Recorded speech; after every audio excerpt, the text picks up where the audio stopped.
Cab ಹಾಗೂ taxi ಚಾಲಕರಿಗೆ ಹೊಸ ತಲೆನೋವು ಶುರುವಾಗಿದೆ.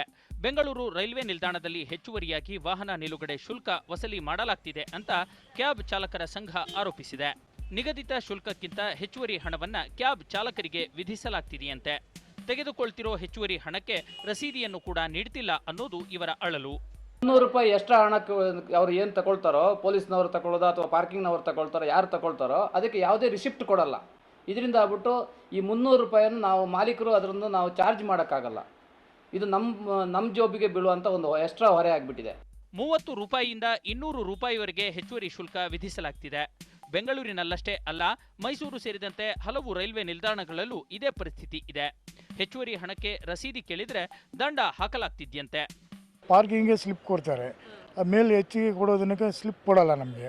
ಆವಾಗ ನಮ್ಮ ಆಫೀಸಲ್ಲಿ ನೀವು ಕೊಟ್ಟಿದ್ದೀರಾ ಇಲ್ವಂದ್ರೆ ನಮ್ಗೆ ಏನು ಗ್ಯಾರಂಟಿ ಇದೆ ಅಂತ ನಮ್ಮನ್ನು ಪ್ರಶ್ನೆ ಕೇಳ್ತಾರೆ. ನಮಗೆಲ್ಲ ಆಫೀಸಲ್ಲಿ ನಾವು ಕೊಟ್ಟಿದ್ದೀವಿ ಅಂದರೆ ಕೊಡಲ್ಲ. ಅದು ಆವಾಗ ನಮ್ಮ ಕೈಯಿಂದ ಹೋಗುತ್ತೆ, ನಾವೇ ಕೂಲಿ ಕಾರ್ಮಿಕರು. ಹಣಬಾಕರ ಕಾಟದಿಂದಾಗಿ ಕ್ಯಾಬ್ ಚಾಲಕರ ನಿತ್ಯದ ಸಂಪಾದನೆಗೂ ಅಡ್ಡಿಯಾಗ್ತಿದೆ. ಸಮಸ್ಯೆ ಬಗೆಹರಿಸದಿದ್ರೆ ಪ್ರತಿಭಟನೆ ನಡೆಸೋದಾಗಿ ಕ್ಯಾಬ್ ಹಾಗೂ ಟ್ಯಾಕ್ಸಿ ಚಾಲಕರು ಎಚ್ಚರಿಸಿದ್ದಾರೆ. ಮೆಟ್ರೋ ಬ್ಯೂರೋ, ಸಮಯ ನ್ಯೂಸ್. ಉಡುಪಿಯ ಪೇಜಾವರ ಸ್ವಾಮೀಜಿ ಇಂದು ದಲಿತ